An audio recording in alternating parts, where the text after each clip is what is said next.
Assalamu alaikum to everyone. Today we will discuss about the quarks. What are quarks? What are quarks? Study of the quarks is called as a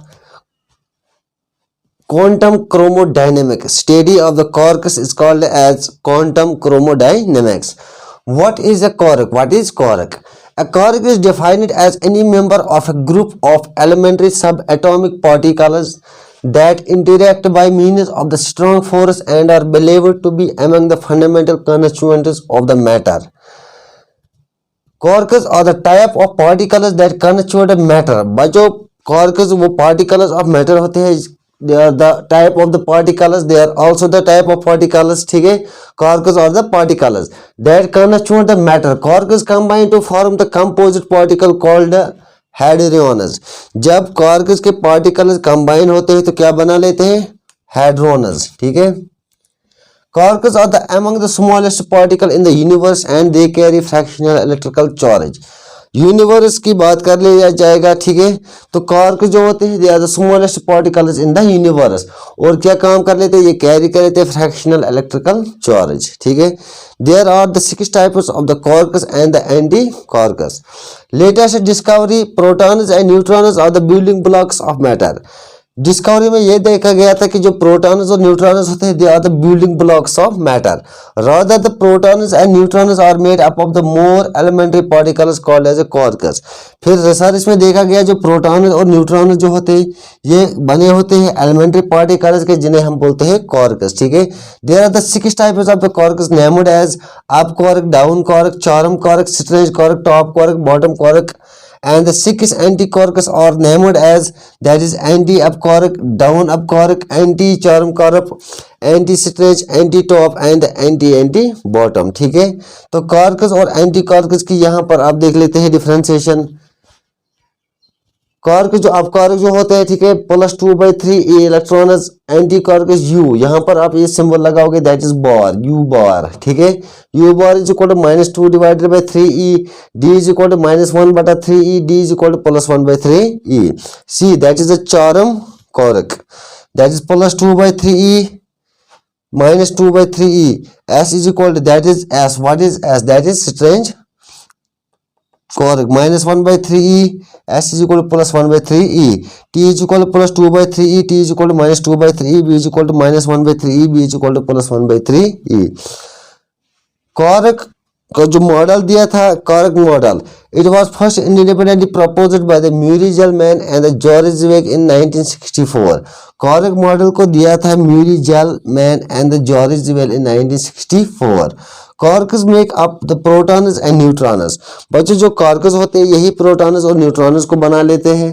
ठीक है, physics we can not break, और इन आप क्या कर सकते हैं, which in turn make up an atomic nuclei.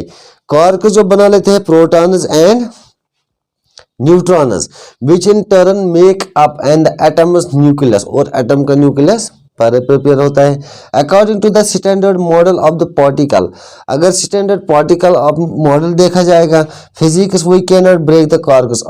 हम क्वार्क्स को ब्रेक नहीं कर सकते as they are the fundamental, क्योंकि क्वार्क्स क्या है, they are the fundamental particles of matter. ठीक है, और we say that quarks are the type of particle that constitutes the matter.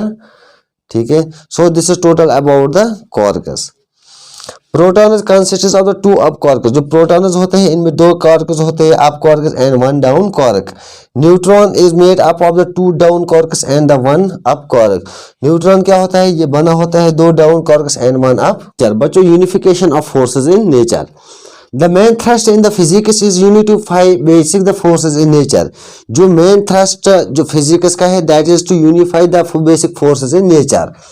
1687 में क्या किया था sir? Isaac Newton showed the motion of the celestial bodies and the terrestrial planets, that is the terrestrial, that is land on earth. So 1687 में Newton ने क्या किया था? motion of earth and the moon, that is the heavenly bodies moon, could explain the same laws of the motion and the gravitational law. इससे explain किया था motion and the gravitational law. ठीक है, later on Harris Christian Oersted, इसके बाद Oersted आया था and Michael Faraday unified the electric and the magnetic phenomena leading to the electromagnetism. Oersted और माइकल फैराडे ने क्या कंसेप्ट दिया था, electric and magnetic field, electric field and magnetic field, जिससे क्या कंसेप्ट आया, इलेक्ट्रोमैग्नेटिज्म, इलेक्ट्रोमैग्नेटिज्म, ठीक है। 1873 James Clerk Maxwell showed that light is an electromagnetic wave. 1873 में ये ऑब्जेक्टिव क्वेश्चन आता है, ठीक है। 1873 में James Clerk Maxwell he showed that light is an electromagnetic wave. Light consists of the electric field as well as magnetic field. That is why light is an electromagnetic wave. Which does the unification of the electromagnetism. तो एक unification आई किसकी, electromagnetism की, ठीक है। Established that is electric and magnetic phenomena and the optics were established. Optics that deal steady with the light is called as optics, और optics का concept भी establish हुआ।